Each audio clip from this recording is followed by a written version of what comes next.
कसूरी साहब, आपसे इस डिबेट का आगाज़ करते हैं। यकीनी तौर पर अदलिया की तरफ सारी नज़रें हैं, तमाम ही लोग अदलिया की तरफ देख रहे हैं, चाहे वो नाअहली की मुद्दत का तयन हो या फिर बल्ले का निशान हो, लेवल प्लेइंग फील्ड के मामलात हों।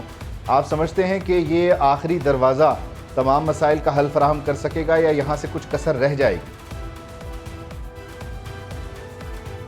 देखिए, आमतौर पर तासर तो यही है कि this is the last legal and the constitutional resort, और अगर यहाँ नहीं मामला होता तो फिर हर चीज़ अल्लाह के सुपुर्द करनी पड़ेगी।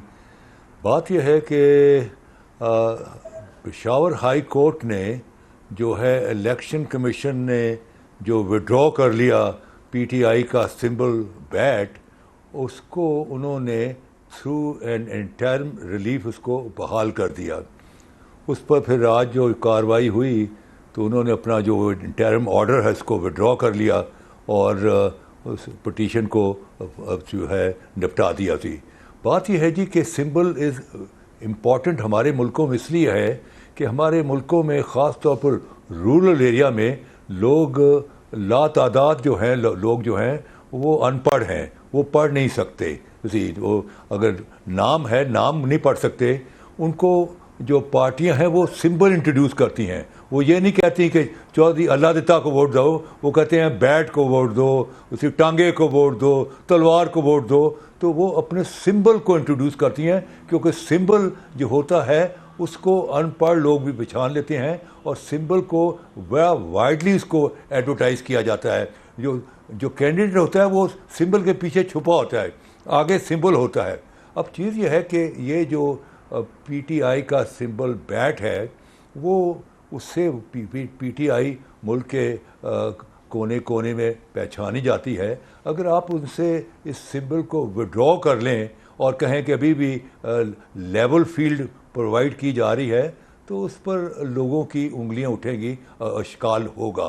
तो चीज़ ये है कि अब पीटीआई वाले तो अब ये भी कह रहे हैं कि हमें कोई भी सिंबल दे दो, हम उस पर लड़ेंगे, क्योंकि अगर आप सिंबल नहीं देंगे तो वो जो 200 कोई 60-70 के लगभग जो जनरल सीट्स हैं उसमें लोग डिफरेंट सिंबल के तहत लड़ रहे होंगे और तासर नहीं डेवलप हो सकेगा कि इसमें पीटीआई का कौन है और इंडिपेंडेंट कौन है।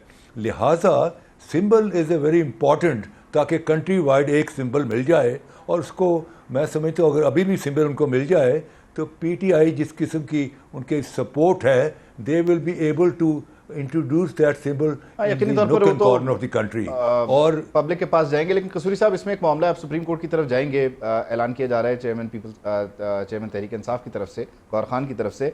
तो अब मसला यह है कि एक बड़ी आप कह लीजिए टाइट जो है वो किस्म की सूरत हाल है, एक डेडलाइन है 8 फरवरी 2024 की।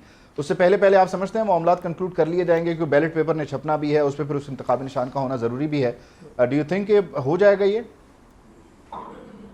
मेरा ख्याल है जी कि सुप्रीम कोर्ट का जिस किस्म का इस वक्त environment legal and political issues पर बनी हुई है, I personally feel and I am hopeful कि वो ठीक है।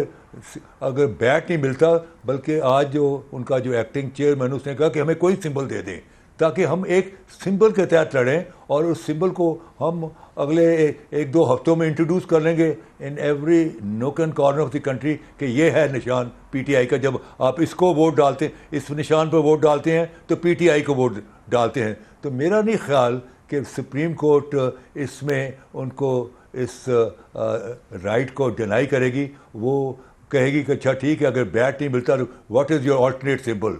तो ऑल्टरनेट सिंबल अगर दे देंगे तो आई थिंक वो सिंबल भी 1-2 हफ्तों में, अभी टाइम है, that will be widely introduced. चलें देख लेते हैं, और वो दे देगी हाँ, सुप्रीम कोर्ट। ठीक है।